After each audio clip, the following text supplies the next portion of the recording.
अपने पिछले वीडियो में हमने बताया कि असम के क्षेत्र में एनआरसी की प्रक्रिया जब पूर्ण हो गई और भारत में सन 1988 के संशोधन विधेयक के अनुसार भारत में नागरिकता का कानून था।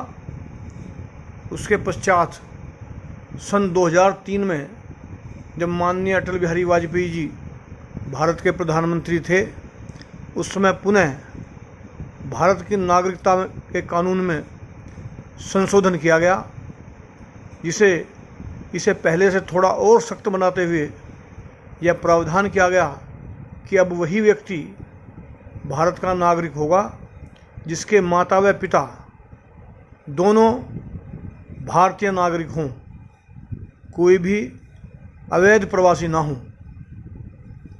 जब 2003 में यह प्रक्रिया संशोधन की हुई और इधर एनआरसी असम में कंप्लीट हुई, तो उस समय यह बात देखने में आई कि करीबन 19 लाख लोग एनआरसी में आने से रह गए, जिनमें 14 लाख लोग गैर मुस्लिम थे और 5 लाख मुस्लिम थे।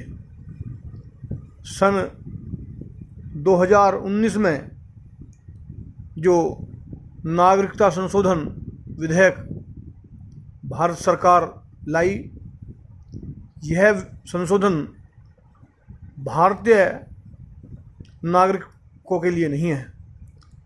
इस संशोधन में भारत में रहने वाले किसी भी नागरिक का इससे कोई वास्ता नहीं है। भारत के बाहर बांग्लादेश, पाकिस्तान और अफ़गानिस्तान से जो अवैध नागरिक भारत में घुस आए थे, उनके लिए यह विधेयक संशोधन है। उसमें जैसा कि हम सब जानते हैं कि भारत के बाहर पाकिस्तान, बांग्लादेश और अफ़गानिस्तान तीनों ही मुस्लिम राष्ट्र हैं, इस्लामिक राष्ट्र हैं। इसलिए वहाँ पर जो गैर इस्लामिक लोग थे उनका उत्पीड़न किया गया। वे लोग वहाँ से पीड़ित होकर भारत में शरणार्थी के रूप में प्रवेश कर गए और उनके साथ कुछ मुस्लिम भी अपना भविष्य देखते हुए या अपने रोजगार के लिए उनके साथ भारत की सीमाओं में दाखिल हो गए। उन्हीं को रिफाइंड करते हुए भारत सरकार ने यह कहा कि जिस समय हिंदुस्तान और पाकिस्तान का बंटवारा हुआ था, तो उस समय भारत के नेताओं ने, चाहे वह महात्मा गांधी हों या पंडित जवाहरलाल नेहरू हो, यह वादा पाकिस्तान में रह रहे गैर मुस्लिम लोगों से किया था कि यदि उन्हें वहाँ कोई दिक्कत, कोई परेशानी होगी तो भारत उनका ध्यान रखेगा। उसी बात को कोट करते हुए भारत के माननीय प्रधानमंत्री माननीय श्री नरेंद्र मोदी जी व गृह मंत्री श्री अमित शाह जी ने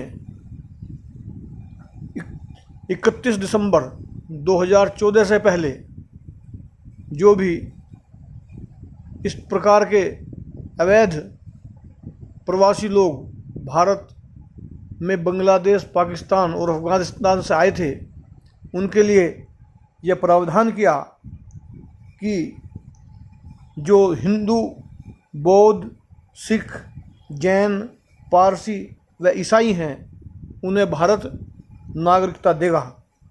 जो गैर मुस्लिम हैं उनके लिए यह नागरिकता कानून है। जो मुस्लिम हैं, क्योंकि तीनों ही राष्ट्र इस्लामिक हैं, इसलिए उनका पीड़ित होकर यहाँ आना संभव नहीं है, इसलिए उन्हें का इस नागरिकता से कोई लेना देना नहीं है, उन्हें वापस भेजा जाएगा। यह नागरिकता कानून दिसंबर 2019 में जैसे ही भारत की संसद में पास हुआ, इसका बड़ा ही पुरजोर विरोध किया गया। ख़ास तौर से जो भारत के मुस्लिम थे उनके द्वारा। यह बात उनकी समझ में ही नहीं आई कि यह बिल, यह अमेंडमेंट भारत के किसी भी नागरिक से इसका कोई वास्ता नहीं है। अतः इसे समझाने के लिए भारत सरकार को बड़ी मशक्क़त करनी पड़ी, लेकिन धरने प्रदर्शन चलते रहे। यह भारत सरकार की तरफ से उठाया गया एक बहुत बड़ा कदम था और उन लोगों के लिए एक तरह का जीवन दान था जो पाकिस्तान, बांग्लादेश और अफ़गानिस्तान में लगातार प्रताड़ित हो रहे थे और अपने जान माल की सुरक्षा के और अपने धर्म को बचाने के लिए भारत में चले आए थे। जय हिंद, जय भारत।